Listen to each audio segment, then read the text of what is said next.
them take it all back. Don't tell me you believe that. Are you just gonna take that? Or will you fucking fight back?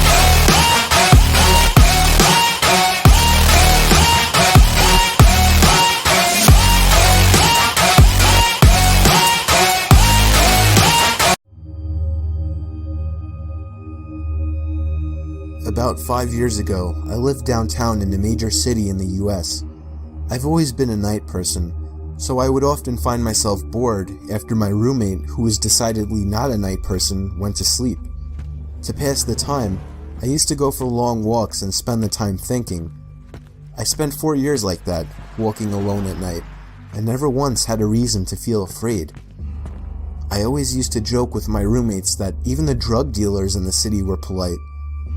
But all of that changed in just a few minutes of one evening. It was a Wednesday, somewhere between 1 and 2 in the morning, and I was walking near a police-patrolled park quite a ways from my apartment. It was a quiet night, even for a weeknight, with very little traffic and almost no one on foot. The park, as it was most nights, was completely empty. I went down a short side street in order to loop back down my apartment when I first noticed him. At the far end of the street, on my side, was the silhouette of a man dancing. It was a strange dance, similar to a waltz, but he finished each box with an odd forward stride. I guess you could say he was dance walking, headed straight for me. Deciding he was probably drunk, I stepped as close as I could to the road to give him the majority of the sidewalk to pass me. The closer he got, the more I realized how gracefully he was moving. He was very tall and lanky and wearing an old suit. He danced closer still until I could make out his face.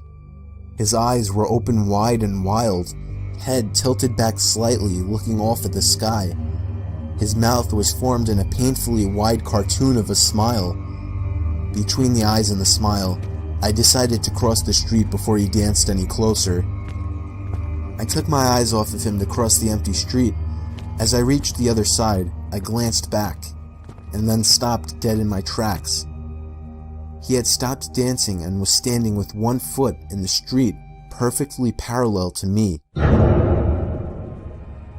He was facing me, but still looking skyward, smile still wide on his lips.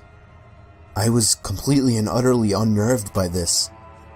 I started walking again, but kept my eyes on the man. He didn't move. Once I had put about half a block between us, I turned away from him for a moment to watch the sidewalk in front of me. The street and sidewalk ahead of me were completely empty. Still unnerved, I looked back to where he had been standing to find him gone. For the briefest of moments I felt relieved, until I noticed him. He had crossed the street and was now slightly crouched down. I couldn't tell for sure due to the distance and the shadows, but I was certain he was facing me. I had looked away from him for no more than 10 seconds, so it was clear that he had moved fast. I was so shocked and I stood there for some time, staring at him, and then he started moving toward me again. He took giant, exaggerated tiptoed steps, as if he were a cartoon character sneaking up on someone, except he was moving very, very quickly. I'd like to say at this point that I ran away or pulled out my pepper spray or cell phone or anything at all, but I didn't. I just stood there, completely frozen, as the smiling man crept toward me. And then he stopped again, about a car length away from me, still smiling his smile, still looking to the sky. When I finally found my voice, I blurted out the first thing that came to mind. What I meant to ask was, "What the fuck do you want?" in an angry, commanding tone. What came out was a whimper. What the fuck? Regardless of whether or not humans can smell fear, they can certainly hear it. I heard it in my own voice, and that only made me more afraid. But he didn't react to it at all. He just stood there, smiling.